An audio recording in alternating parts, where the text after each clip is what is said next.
Chapter 13 Day 1. Experiment to see what happens. The power of testing, failing, and discovering the unknown. Introduction. The mindset of an experimenter. Think for a moment about the most successful people in the world: scientists, entrepreneurs, artists, athletes. What do they all have in common? One word: experimentation. Instead of waiting for the perfect plan, they test ideas, take risks, observe the results, and adjust. They don't fear failure because, to them, failure is just data, a necessary part of learning. But let me ask you, are you experimenting enough in your own life? Or are you stuck in analysis paralysis, overthinking every decision, afraid to try something new? Today, we're going to challenge your mindset. By the end of this session, you will not only see the power of experimentation, you will be inspired to start testing, failing, and learning like never before. Why experimentation is the key to growth. Let's start with a harsh truth. You don't know what works until you try. You might think you know. You might have theories. You might have plans. But until you take action, it's just speculation. This applies to every area of life. Want to get fit? You have to test different workout routines to find what works for your body. Want to grow your business? You have to experiment with different strategies until you find what resonates with customers. Want to improve your relationships? You have to try new communication styles and observe how people respond. Nothing is certain until it is tested. Yet most people are terrified of experimenting. They want guarantees. They want to know the outcome before they even start. But life doesn't work that way. The greatest breakthroughs come from trial and error. Every time you experiment, you get feedback. And feedback is what allows you to refine your approach, to improve, to evolve. The fear of failing. Why we avoid experimentation. Let's address the elephant in the room. Fear. Why don't people experiment more? Because they are afraid of looking foolish, making mistakes, wasting time, or failing publicly. But here's what you need to understand: failure is not a reflection of your worth. It's just data. Nobody cares as much as you think. Most people are too busy with their own lives to judge you. The biggest waste of time is not experimenting. Because without action, you stay exactly where you are. The people who succeed in life are not those who never fail. They are those who fail the most, learn from it, and keep going. Real-world examples of experimentation. Let's single quotes us look at some of history's greatest experimenters. 1. Thomas Edison, the relentless innovator. Edison is famous for saying, "I have not failed. I've just found 10,000 ways that won't work." Imagine if he had stopped after his first failed attempt at inventing the light bulb. The world would be a darker place, literally. 2. Steve Jobs, the business alchemist. Jobs was a master of experimentation. Apple tried multiple product designs, marketing strategies, and pricing models before they became the tech giant they are today. The first iPhone wasn't perfect, but through continuous testing, it became the revolutionary device we know today. 3. Michael Jordan, the sports scientist. Jordan didn't become the greatest basketball player by sticking to what he was good at. He experimented new training methods, new techniques, new strategies. He was cut from his high school team, but instead of quitting, he tested different ways to improve until he became the best. How to apply experimentation in your life. Now, let's make this practical. How can you start experimenting today? 1. Adopt a scientist's mindset. Approach life like a scientist. Instead of thinking, "I hope this works," think, "Let's test this and see what happens." Every action you take is an experiment. If it works, great. If it doesn't, great, you've learned something valuable. 2. Start small, fail fast. Adjust quickly. The best way to experiment is through small, quick tests. Want to improve your diet? Try a new meal plan for a week and observe the results. Want to start a business? Launch a small test product before investing heavily. Want to be more confident. Try speaking up in a meeting and see how people react. Small experiments reduce risk while maximizing learning. 3. Track your results. Experimentation without measurement is useless. You need to track what works and what does and single quotes t. Keep a journal of what you're testing. Analyze what's effective and what needs to be changed. Adjust and refine your approach based on real data. 4. Detach from the outcome. One of the biggest mistakes people make is becoming emotionally attached to a specific outcome. This creates fear and hesitation. Instead, train yourself to be curious. See failures as lessons. The less you care about failing, the faster you will grow. 5. Push through discomfort. Experimentation requires stepping outside your comfort zone. Try that new skill. Have that difficult conversation. Take that risk. Yes, it will feel uncomfortable. Yes, you might fail. But the alternative, staying stagnant, is far worse. A personal perspective. My journey with experimentation. Let me share a personal story. Years ago, I wanted to start a creative project, but I kept hesitating. I overanalyzed. I doubted myself. I feared failure. Then one day, I decided to experiment. I told myself, I will test this for 30 days. If it works, great. If not, I'll learn and move on. I launched my project. At first, it wasn't perfect, but I kept testing, tweaking, adjusting. And before I knew it, it grew beyond what I ever imagined. The lesson: action beats overthinking. Every time. Final challenge: take action now. I want you to take action right now. Pick something in your life that you've been overthinking. Something you've been hesitant to try. Now turn it into an experiment. Set a time frame. Take the first step. Gather data. Adjust. Because in the end, life is not about being perfect. It's about learning, growing, and evolving. And the only way to do that is to experiment. Ferlessly. Day 2. The overflow effect of success. A deep dive into the power of momentum and how success creates more success. Welcome to this session of self-discipline, transformation, and unstoppable momentum. I need you to understand something. Success is not a one-time event. It's a chain reaction. You see, most people believe that success is something you chase, something you work hard for, something that comes after struggle. But the truth is, success is an effect. It's the result of a powerful mechanism that, once triggered, begins to expand beyond your control. This is the overflow effect of success, the idea that small wins don't just stay small. They grow, they multiply, they create a tidal wave that affects every area of your life. So today, we're not just talking about how to achieve success. We're talking about how to create a domino effect where success feeds into itself, expanding in ways you never imagined. By the end of this session, you won't just understand success, you will feel it deep. Burning urgency to take action and create momentum in your own life. Let's single quotes S begin. Understanding the overflow effect of success. Have you ever noticed that when one good thing happens in your life, other good things tend to follow? For example, if you wake up early and work out, you feel energized. That energy makes you more productive at work. That productivity leads to better results. Better results boost your confidence, which improves your relationships. If you start making money in a small side business, that income boosts your self-belief. That confidence leads you to take bigger risks. Those risks open doors to even greater opportunities. Success is like a stone thrown into a pond. The ripples keep expanding outward. The problem is, most people don't realize this. They think of success as something limited to one area of life.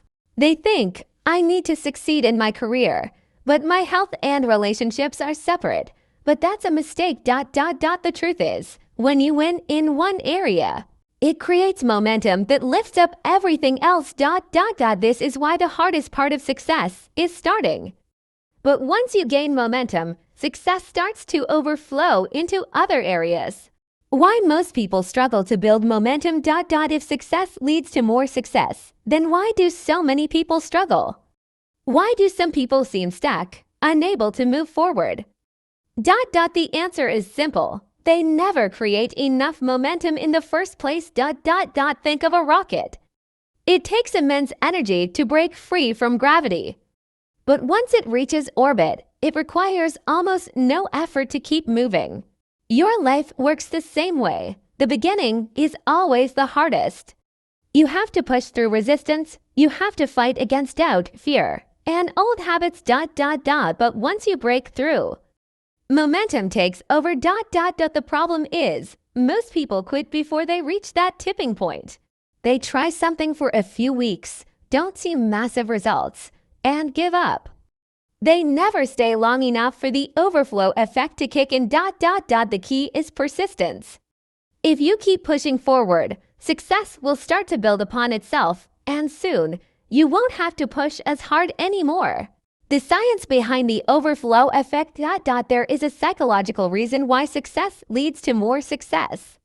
It's called the winner effect, a concept studied in neuroscience and behavioral psychology. Researchers found that when animals win a competition, their brains release dopamine, which increases confidence and risk-taking behavior. This makes them more likely to win again. The same thing happens in humans. Every time you achieve a small success, your brain rewards you with confidence. That confidence makes you more likely to take action. More action leads to more success. This is why momentum is so powerful. The more you win, the easier winning becomes. But it also works in reverse. Failure breeds failure. If you lose confidence, you hesitate. If you hesitate, you take fewer risks. If you take fewer risks, you miss opportunities. The lesson: never let yourself get stuck in a losing cycle. Even if you start small, create wins no matter how tiny. Real-world examples of the overflow effect. 1.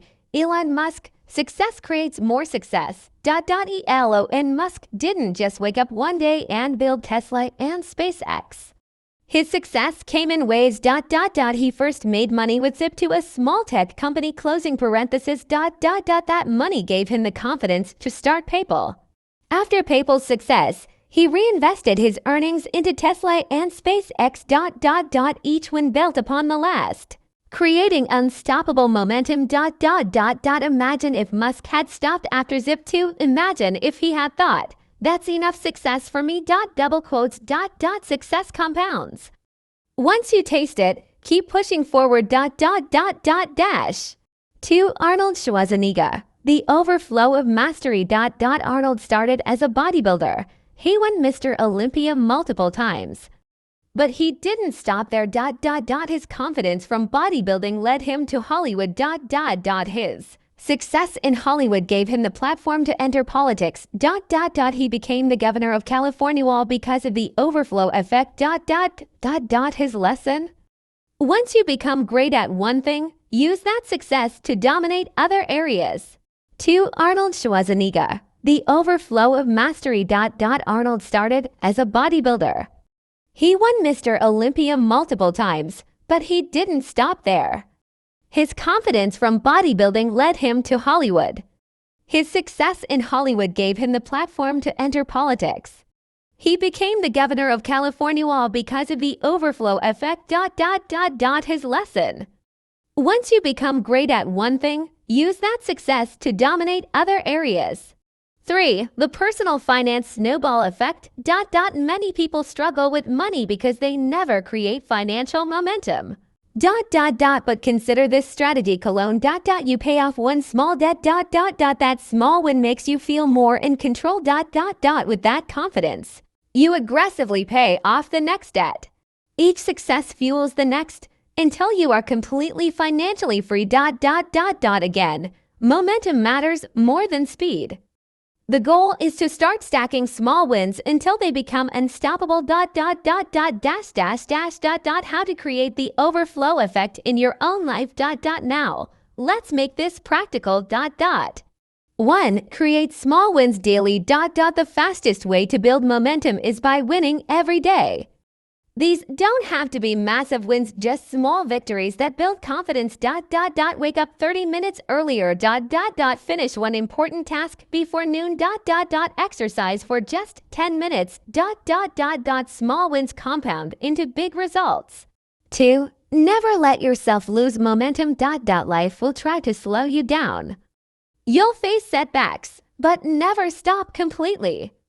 Even if you can only move forward an inch, move forward. 3. Leverage every win. Each success you achieve should be used as fuel for the next one. When you accomplish something, immediately ask yourself, how can I use this to get to the next level? A personal perspective. My journey with the overflow effect. Let me share a personal insight. There was a time when I struggled with consistency. I would start things, then lose motivation. But then I made a decision. I would focus on small wins every single day. At first, the progress was slow. But then something changed. The small wins started to build upon each other. My confidence grew, my momentum increased, and suddenly, I was making more progress in months than I had in years. Looking back, the biggest lesson was simple. Momentum is everything. Once you create it, never stop. Final challenge. Take action now. I want you to take action right now. Pick one small win you can achieve today. It doesn't have to be big. Just something that moves you forward. Then commit to stacking those wins every day. Because once the overflow effect kicks in, success will become unstoppable. Now, go create momentum. Day 3. The danger of attributing failure to external factors. A deep dive into personal responsibility and how to take control of your life. Welcome to another session of deep transformation and radical self-discipline. Today, we are going to destroy one of the most dangerous habits that holds people back from achieving greatness. It's something that affects millions, yet most people don't even realize they're doing it. It's the habit of blaming external factors for failure. I need you to listen carefully. The moment you blame something outside of yourself for your failures, you give away your power. And once you give away your power, you become a passive observer of life rather than the creator of your own destiny. By the end of this session, you won't just understand why this mindset is destructive, you will feel a burning urgency to take back control of your life. This is not just a lesson. This is a wake-up call. Let's single quotes S begin. Why people blame external factors for failure. Have you ever heard someone say, I would be successful, but the economy is bad. I would have a great career, but my boss is toxic. I would be fit, but I have bad genetics. I would have a good relationship, but my partner doesn't understand me. Double quotes. At first glance, these excuses seem reasonable. After all, external factors do affect our lives. The world is unfair. People betray us. Circumstances change. But here's the truth. The economy doesn't stop every entrepreneur from making millions. Not every person with a bad boss is stuck in a dead-end job. People with worse genetics than you have achieved elite levels of fitness. Millions of people have built great relationships despite obstacles. So, what's the difference? It's mindset. The difference is between people who blame and people who own their situation. The psychological trap of blaming external factors. There's a reason why people fall into this trap. It's comfortable. When you blame something outside of yourself for your failure, you feel relief. It means you don't have to change. You don't have to take risks. You don't have to feel guilt. Blaming is a psychological defense mechanism. It protects your ego from feeling weak. It allows you to stay in your comfort zone. But here's the problem. It also keeps you powerless. When you blame cologne. You don't learn from failure. You don't take action to improve. You repeat the same mistakes over and over. The people who achieve greatness are those who take extreme ownership of everything in their lives, even things that aren't their fault. Because when you take responsibility, you regain control. The difference between responsibility and blame. Some people misunderstand this concept. They think taking responsibility means blaming themselves for everything. That's not true. Blame is about finding fault. Responsibility is about finding solutions. Let's single quotes say your business fails because of an economic crisis. Is it your fault? No. But does blaming the economy help? Also no. Instead, a person who takes responsibility would ask colon double quotes, what could I have done differently? How can I prepare better next time? What lessons can I learn from this? This mindset shift changes everything. Instead of feeling like a victim, you become a strategist. Instead of waiting for the world to change, you adapt and take action. This is the mindset of winners. Real-life examples. The power of taking responsibility. 1. Jocko Willink, Extreme Ownership. Jocko Willink, a former Navy SEAL commander, wrote a book called Extreme Ownership, where he explains that leaders must take full responsibility for everything under their command. During a mission in Iraq, one of his teams accidentally engaged in friendly fire. It was a tragic mistake. But instead of blaming his soldiers, the intelligence team, or bad luck, Jocko took full responsibility. He examined what went wrong, improved the team's training, and made sure it never happened again. Most people in his position would have blamed circumstances. But Jocko knew that taking ownership was the only way to improve. 2. Oprah Winfrey learning her destiny. Oprah was born into poverty. She faced discrimination, abuse, and countless obstacles. But she never blamed her circumstances. Instead, she used every setback as a lesson. She educated herself, took risks, and built one of the most successful media empires in history. Imagine if Oprah had said, I can't succeed because of my background. The world would have never known her greatness.